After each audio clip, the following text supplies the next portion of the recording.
হযরত আদম আলাইহিস সালামের দুই পুত্র ছিল, হাবিল আর কাবিল। কিন্তু কাবিল হাবিলকে হত্যা করায় হযরত আদম আলাইহিস সালামকে আল্লাহ তাআলা আরেকটা সন্তান দিলেন, সেটা হচ্ছে শীস আলাইহিস সালাম।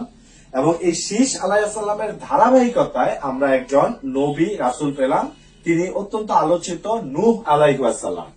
এই হযরত আদম আলাইহিস সালাম থেকে নূহ আলাইহিস সালামের মাঝখানে আসার সময় হচ্ছে 1000 বছর, এবং আদম আলাইহিস সালাম থেকে নূহ আলাইহিস সালাম হচ্ছে দশম পুরুষ। অর্থাৎ আদম আলাইহিস সালামের পরবর্তীতে নূহ আলাইহিস সালাম দশম পুরুষ, এবং আদম আলাইহিস সালাম থেকে নূহ আলাইহিস সালামের সময়কার পার্থক্য হচ্ছে 1000 বছর। তো এই নূহ আলাইহিস সালামের সন্তান ছিল 4টি। 4 সন্তানের মধ্যে সর্বশেষ যে ইয়াম, এই ইয়াম সৃষ্টিকর্তাকে স্বীকার করে না, আল্লাহকে স্বীকার করে না, যার ফলে নূহের যে প্লাবনের কথা আমরা জানি, সেই প্লাবনে ইয়ামের মৃত্যু ঘটে। কিন্তু বাকি যে 3 সন্তান আছে, অর্থাৎ সাম, হাম আর ইয়াফিস, এই 3 সন্তান থেকে 3টি গোত্রের যাত্রা শুরু হয়। এই সাম থেকে হয় হচ্ছে সেমেটিক গোত্র, হাম থেকে হয় হচ্ছে হেমেটিক, আর ইয়াফিস থেকে হয় হচ্ছে ইন্দো ইউরোপীয়। অর্থাৎ আমরা আজকে সেমেটিক নামে যাদেরকে চিনি তারা হচ্ছে যে আরব আর ইহুদি। অর্থাৎ সেমেটিক, এই সাম থেকে সেমেটিক, আরব আর ইহুদি যারা আছে তারা। হাম থেকে হচ্ছে হেমেটিক, যারা মিশরীয়, প্লাস হচ্ছে যারা ইরাকে বসবাস করে, ইরাকি যারা, তারা হচ্ছে হেমেটিক। আর ইন্দো ইউরোপীয় বলতে ইউরোপের, ইরানের, ভারতের এই অংশগুলি জনগোষ্ঠীকে আমরা ইন্দো ইউরোপীয় হিসেবে জানি। সো এই সাম থেকে সেমেটিক, হাম থেকে হেমেটিক, আর ইয়াফিস থেকে হচ্ছে ইন্দো ইউরোপীয় জনগোষ্ঠী আসে। এই সাম জনগোষ্ঠী থেকেই হযরত ইব্রাহিম আলাইহিস সালাম আসেন। হযরত ইব্রাহিম আলাইহিস সালামের ছিল 2 স্ত্রী। বড় স্ত্রী হচ্ছে সারাহ আর ছোট স্ত্রী হচ্ছে হাজেরা। এই সারাহ এর ঘরে আসে হচ্ছে ইয়াকুব আলাইহিস সালাম, আর হাজেরার সন্তান হচ্ছে ইসমাইল আলাইহিস সালাম। তো আল্লাহ তাআলার হুকুমে এই ইব্রাহিম আলাইহিস সালাম সারাহকে ইয়াকুব আলাইহিস সালাম সহ গিয়ে রেখে আসেন হচ্ছে জেরুজালেমে, আর হাজেরা, বিবি হাজেরাকে ইসমাইল আলাইহিস সালাম সহ রেখে আসেন হচ্ছে মক্কাতে। অর্থাৎ ইব্রাহিম আলাইহিস সালামের বংশধর থেকে যে পরবর্তীতে 2টি ধারার সূত্রপাত হয়, তার একটি হয় জেরুজালেম থেকে, আরেকটি হয় মক্কা থেকে। তো এই মক্কাতে ইসমাইল আলাইহিস সালামের পরে খুব বেশি নবী রাসূল আসেননি।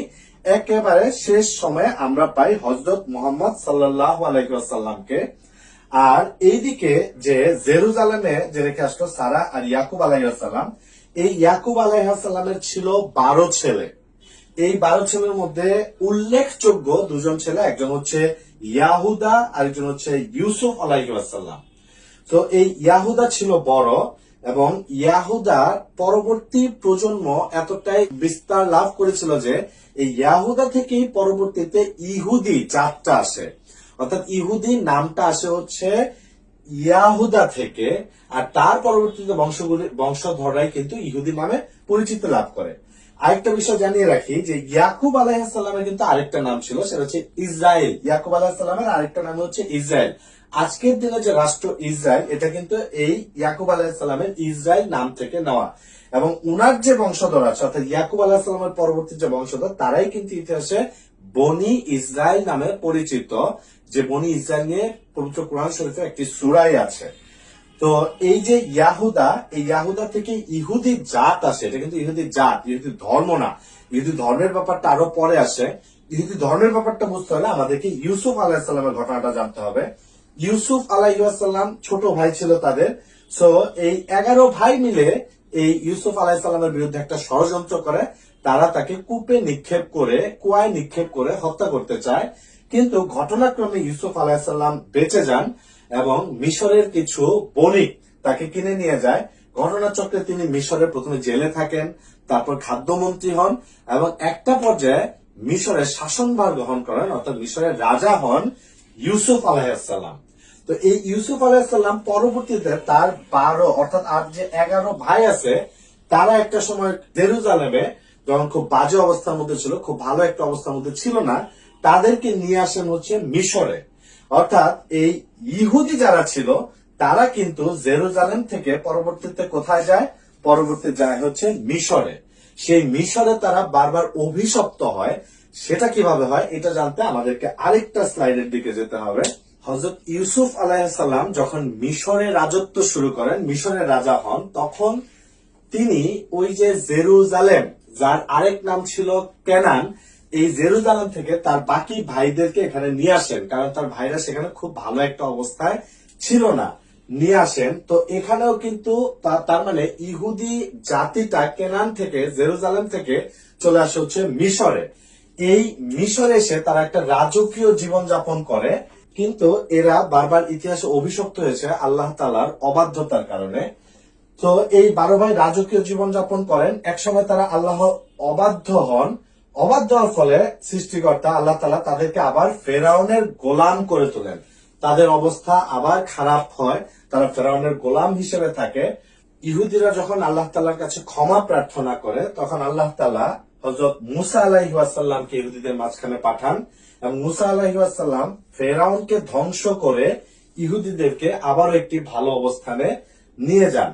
তো মুসা আলাইহিস সালামের উপর যে তাওরাত গ্রন্থ নাজিল হয়, এটা ইহুদিরা মানতে থাকে, তারা সে সময়টাতে ভালো থাকে। কিন্তু মুসা আলাইহিস সালামের পরবর্তীতে তারা তাওরাতকে আর আগের মতো মানে না, বা তাওরাতকে চেঞ্জ করে, আবারও আল্লাহ তাআলার অবাধ্য হয়। বনি ইসরাইল যখন আল্লাহর আবার অবাধ্য হলো, তারা আবার ক্ষমা প্রার্থনা করলো, তখন আল্লাহ তাআলা তাদের জন্য এক রাজা নিযুক্ত করলেন, তার নাম হচ্ছে তালুত। এই তালুত এই জেরুজালেম দখল করতে যায়, তখন তার সেনাবাহিনীতে একটা বালক ছেলে ছিল, তার নাম ছিল দাউদ। এই দাউদের ছোড়া একটি পাথরই কিন্তু এই অপর পক্ষের সেনাবাহিনীর যে সেনা প্রধান ছিল, তার নাম ছিল জালুদ, এই জালুদের চোখ উপড়ে যায় এবং তারা সেখানে জয়লাভ করে। অর্থাৎ এই দাউদের একটা সাহসী ভূমিকাতেই কিন্তু জেরুজালেম দখল হয়। অর্থাৎ বনি ইসরায়েলেরা যে জেরুজালেম হারিয়েছিল, এই জেরুজালেম কিন্তু এই তালুত রাজা এবং দাউদ একটা বালক ছেলে, তাদের ভূমিকায় এই জেরুজালেমকে আবার দখল করে। তো রাজা তালুত খুশি হয়ে দাউদকে জেরুজালেম একটি গুরুত্বপূর্ণ পদে বসায়, এবং পরবর্তীতে এই দাউদ আলাইহিসসালামই কিন্তু নবুয়ত প্রাপ্ত হন, তিনি একই সাথে নবী হন এবং এই জেরুজালেমের রাজা হন, জেরুজালেমের সম্রাট হন। অর্থাৎ ইসলামী স্টেট কায়েম করা, যেটা ইসলামী স্টেট হয়ে শাসন করা, যেটা এইটা প্রথম কিন্তু করেছেন দাউদ আলাইহিসসালাম এই জেরুজালেম থেকে। অর্থাৎ দাউদ আলাইহিসসালাম হচ্ছে ইসলামী স্টেটের প্রথম নবী বা প্রথম শাসক। পরবর্তীতে এই ইসলামিক যে টেরিটরি ছিল, এইটাকে আরো বেশি স্প্রেড আউট করেন, আরো বেশি বিস্তার ঘটান হচ্ছে দাউদ আলাইহিসসালামের ছেলে সুলাইমান আলাইহিসসালাম। তিনি এই জেরুজালেম থেকে সমগ্র পৃথিবীকে শাসন করেন। অর্থাৎ বিশাল ইসলামিক টেরিটরি শাসন করা হচ্ছে সুলাইমান আলাইহিসসালাম, দাউদ আলাইহিসসালামের সন্তান বা দাউদ আলাইহিসসালামের ছেলে। এই সুলাইমান আলাইহিসসালাম যখন মারা গেলেন, তখন এরা অর্থাৎ বনি ইসরায়েলেরা আবারও আল্লাহর অবাধ্য হয় এবং আল্লাহর সাথে বিদ্রোহ করে। তার শাস্তি হিসেবে জেরুজালেম থেকে আল্লাহ তাআলা তাদেরকে আবারও বিতাড়িত করেন। এইবার বিতাড়িত হয় কার দ্বারা? ইরাকের একজন বিখ্যাত বা খুব ভয়ঙ্কর শাসক ছিলেন, তার নাম ছিল নেবুচাঁদ নেজার। এই নেবুচাঁদ নেজার এসে এই জেরুজালেমে অ্যাটাক করে, নির্বিচারে বনি ইসরায়েলীদেরকে হত্যা করে এবং তাদের যে উপাসনালয় সেগুলোকে ধ্বংস করে। জেরুজালেম থেকে বিতাড়িত করে হচ্ছে এই বনি ইসরায়েলীদেরকে নেবুচাঁদ নেজার, এবং তাদের বনি ইসরায়েলীদেরকে তার দাস বানায় এই নেবুচাঁদ নেজার। এরপরে প্রায় 2000 বছর তারা এই জেরুজালেমে আসতে পারে না। এই সময়টাতে আল্লাহ তাআলা তাদের কাছে অসংখ্য নবী রাসূল পাঠিয়েছেন, এবং এই প্রত্যেকটা নবী রাসূল একটা মূল কথা বলেছেন, একটা কথা বারবার বলেছেন, যে তাদের মাঝখানে অর্থাৎ বনি ইসরায়েলদের মাঝখানে একজন মাসিহ বা মাসিয়াহ আসবে।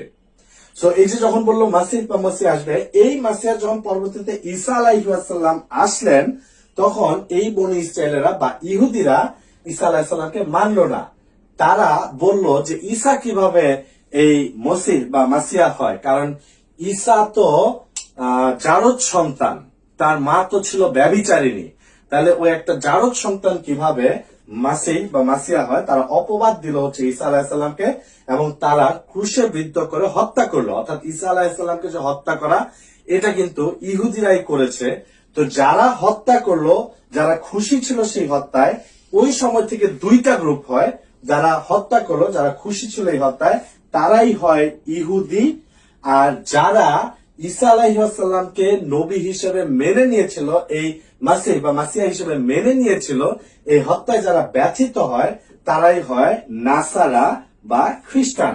অর্থাৎ সেই সময় থেকে দুইটা ধারা সূত্রপাত, একটা হচ্ছে ইহুদি আর একটা হচ্ছে খ্রিস্টান। এই ইহুদি, খ্রিস্টান এবং মুসলিম তিনটা ধর্মের একটা জায়গায় মিল আছে।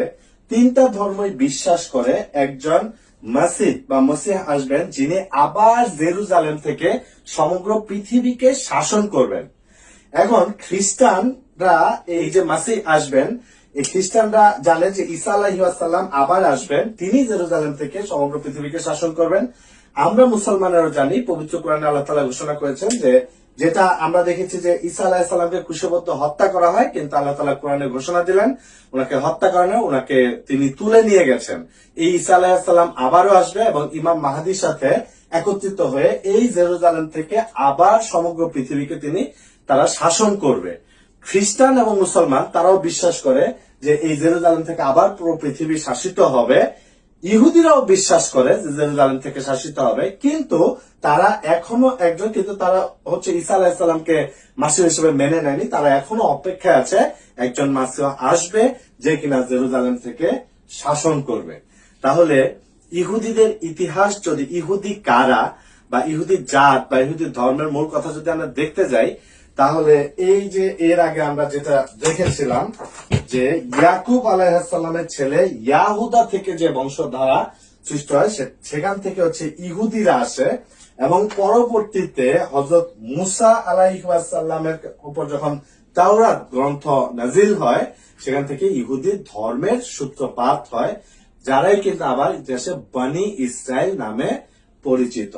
তো তিনটা ধর্মের মধ্যেই একটা কমন মিল, তিনটা ধর্ম হচ্ছে একত্ববাদী ধর্ম, একজন সৃষ্টিকর্তাকে স্বীকার করে নেয় এবং তিনটা ধর্মেরই উৎস বা মূল হিসেবে কিন্তু হযরত ইব্রাহিম আলাইহিসসালামকে আদি পিতা হিসেবে মেনে নেওয়া হয়।